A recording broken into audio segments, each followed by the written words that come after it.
Hey everybody, this is Jennifer Lassick from Starfish Living. Hello, this is part 3 of the series How to Write and Keep New Year's Resolutions. And if at this point you're watching this but you haven't seen parts 1 and 2 and you want to go back to the beginning, this would be a great time to go ahead and hit that pause button. And I have put links to the first 2 parts in the series in the comments below. So if you're all caught up and ready to roll, we're going to dive into part 3. And this session is about getting ready to actually track and journal once the new year starts. So if you haven't done this already or you don't have this already, this would be a great week to go ahead and purchase or recycle, maybe if you have one around the house, a notebook or journal that can be used just for your resolutions. And the only thing that I would say is it probably needs at least 60 or more pages in it, just because a year is a long time, and if you have a lot of different things to keep track of, you're going to want plenty of pages. Some of you may actually want a notebook that divides the subjects up, or you might want to use a journal with different tabs or a binder that you can add and take out of. I'm using a traveler's notebook, so something that you can write in. And that's probably the one thing that I really encourage is I wouldn't use necessarily digital like your phone or tablet or computer for keeping track. There's something very therapeutic about writing, and if you're writing things down, you'll remember them better.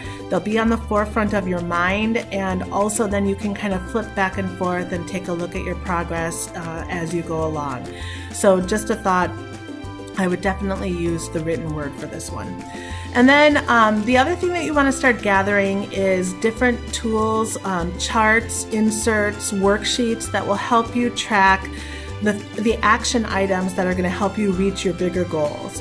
And so what I mean by that is things like, if you're tracking fitness and workouts, then you might want to have a chart that has date, time, workout, what you did, how you felt, so that you can kind of keep yourself on check. Did I actually do this 2 or 3 times a week? And how's it going? And what times a day are the best for me?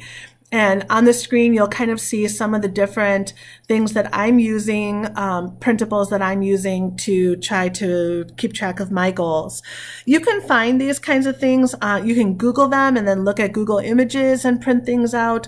Pinterest is another great place to look for free printables, and you can pretty much find worksheets and charts for any topic that you could possibly want. I also actually found a couple of really good printable things on Etsy, from little Etsy shops that I got. So I would search for those and kind of look through your lists and think, what would it be good for me to keep track of? I have decided to use a traveler's notebook. We actually carry these on our site, and a traveler's notebook, this one that you're going to see here is a Carpe Diem traveler's notebook, and it's a binder that has tension strings inside that hold smaller notebooks.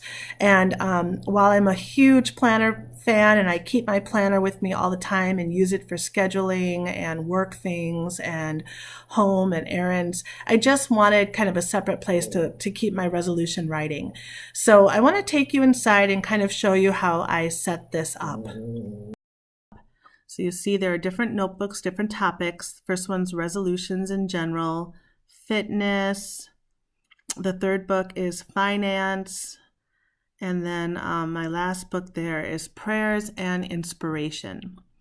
So the resolution book, this is where I'm going to write all of the resolutions all the lists that I made, so I have them in one place. And this will also be the book then that I use to journal about them and keep my progress. The fitness book, I put kind of a fun little cover in there, and I've started to put, like for January, this is to keep track of my water and my steps, and I'll be adding more pages for what I want to accomplish. In finances, again, I put a little cover in there just because, and this has where I'm going to start writing out my overall goals. And again, this will allow me to put in little inserts and things in there to help keep track of the bills I pay and the debt that I pay off. And this inspiration one, I just literally filled the inside cover with little quotes and stickers that lift me up. But this will be a notebook that is for prayer, for scriptures. Then you see it all comes together, and then this tension elastic holds everything together, and it's just kind of a nice way to keep track. Okay, so that is my system for coming up. You can order a traveler's notebook. You can also get a similar effect by buying a notebook with tabs. You can also nowadays, it's really cool, but Post-its have tabs that are like sticky tabs, so you can create your own tab notebook just by getting the stick-on tabs. Again, as I said before, the system that's best is the one that works for you. So in the next week or so, hopefully you're gonna kind of find those tools and put them together in one place so that you're ready to track. I'm getting really excited for the new year to start, and I hope you are too. I will see you for the next session, and the next session we're going to talk about is ready to launch and how to start the new year with a bang and to really get started on those resolutions in a way that you can be very successful. So thanks for watching, and see you next time.